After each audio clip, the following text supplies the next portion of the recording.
Hey, good morning, everyone. Welcome back to Morning Musings.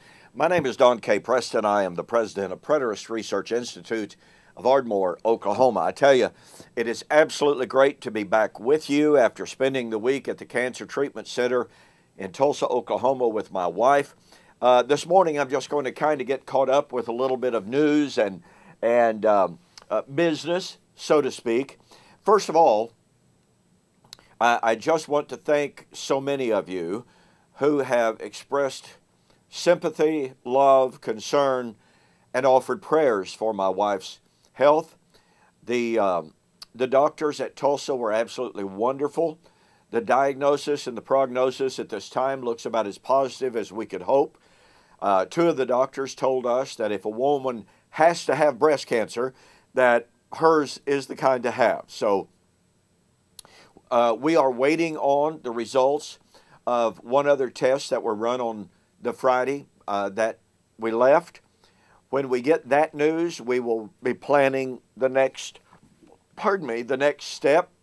But at this time, we are very optimistic. We are so thankful to the Lord for His blessings in the midst of all of this. And so, if you would, please continue to pray for my wife and for me, especially my wife. She is a wonderfully strong woman, a tremendous woman of faith. And as she and I said when this whole thing began, we're going to hold each other's hand. We're going to hold the hand of the Lord, and we're going to walk forward. We're going to trust in Him, and no matter what comes, we're going to continue to love Him and to trust Him. But again, thank you so very, very much for all of your expressions of concern and love and for your prayers. Well, I want to give a very special shout out and thank you, a great word of appreciation, to Daniel Rogers, who filled in for me on my morning musings while my wife and I were in Tulsa. I knew that Daniel would do a great job. He is a very, very talented young man. It's great to see some young men like Daniel who are coming up through the ranks. They offer great, great promise for the future of covenant eschatology, and we were just thrilled. I've had many private messages from you saying, boy, this was great. Daniel did a fantastic job. Well, I knew he would, all right? And by the way, in the upcoming time, as my wife faces other treatment and we have to go to Tulsa for those treatments, Daniel will be filling in during those periods as well, I am confident. So you can be looking forward to Daniel Rogers. Now, Daniel will be producing a video reviewing my recent debate with Dr. David Hester, which was June 15th and 16th in Montgomery, Alabama. And I'm not going to have a whole lot to say about that here.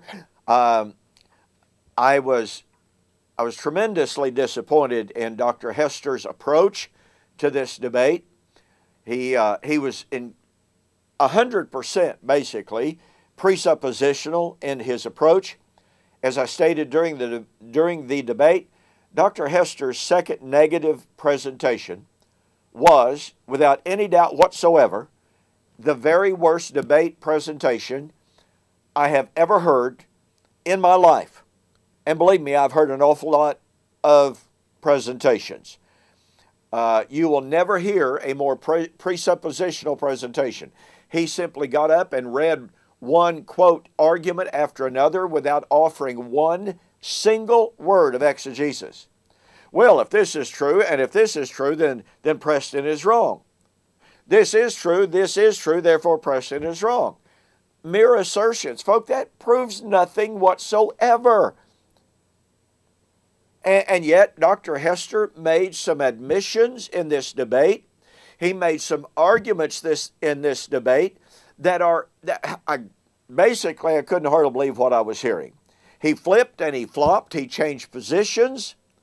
He made claims that were absolutely astounding. They were difficult to believe that I was hearing what I was hearing. But anyway, hopefully, a book, hopefully videos of that debate will be up. I've heard complaints from many of you about the quality of the video, the quality even of the audio. I have no control over that. whatsoever, but hopefully we'll have better versions of that available in the very near future. But for his part, it was very, very poor. The material that I presented was absolutely unanswerable. And so I encourage you, if you get an opportunity, to listen or to watch that video nonetheless. Now, shifting gears a little bit, I want you to make your plans to be with us June 15th and 16th, 2017, of course. Our Preterist Pilgrim Weekend is coming up.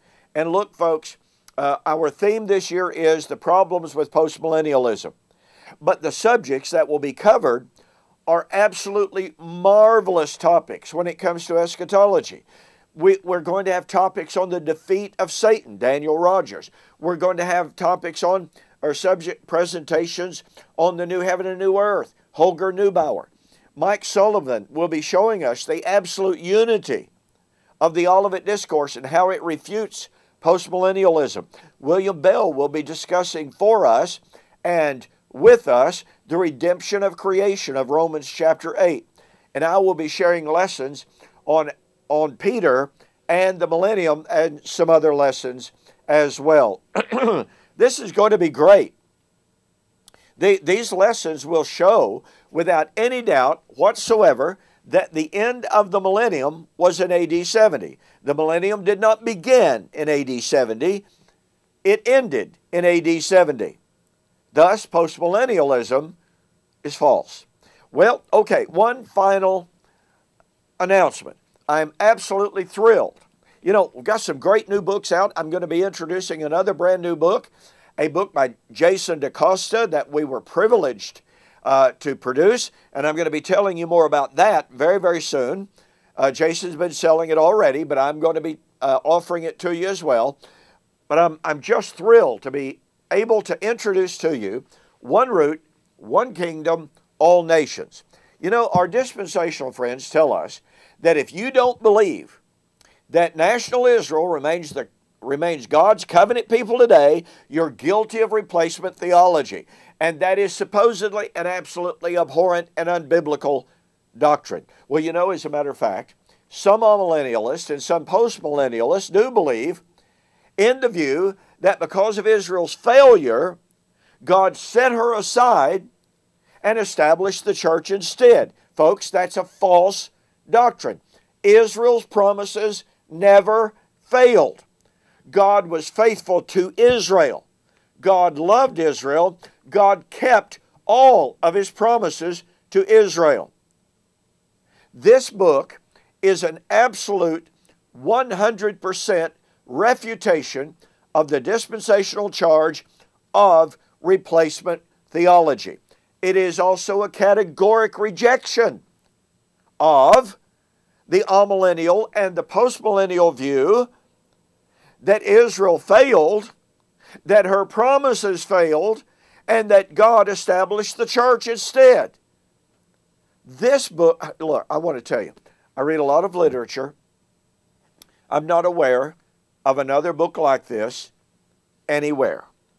Not anywhere.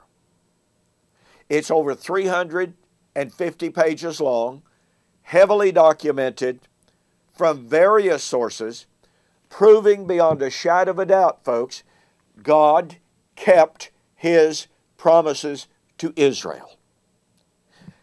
You need to get yourself a copy of this. Okay, regular price, $21.95 plus $4.95 shipping. Introductory price, now you can order it off of Amazon already. It will be available on Kindle very, very soon. All right? In the meantime, as a special introductory offer, here on YouTube and Facebook, you can order this book, $19.95 post-paid. Just send me an email asking me, okay, Don, I want to order the brand new book, One Root, One Kingdom, All Nations. How do I pay for it? Now, if you know my PayPal, okay, you can send the funds to us, $19.95, and just simply say, hey, Don, I want this new book, One Root, One Kingdom, All Nations. What you're going to see in this book is the beauty and the glory of God's faithfulness to Israel, and thus the reality of God's offer of salvation to all nations. Get yourself a copy of this book. Order it today. You'll be glad you did. Well, thank you so much for joining me on this morning's Morning Musings. On the flip side, I'm going to be getting back to our study of 1 Corinthians chapter 15, where Paul said in verse 43 and 44, where 4 times he talked about putting on incorruption, putting on immortality. So we'll see you on the flip side.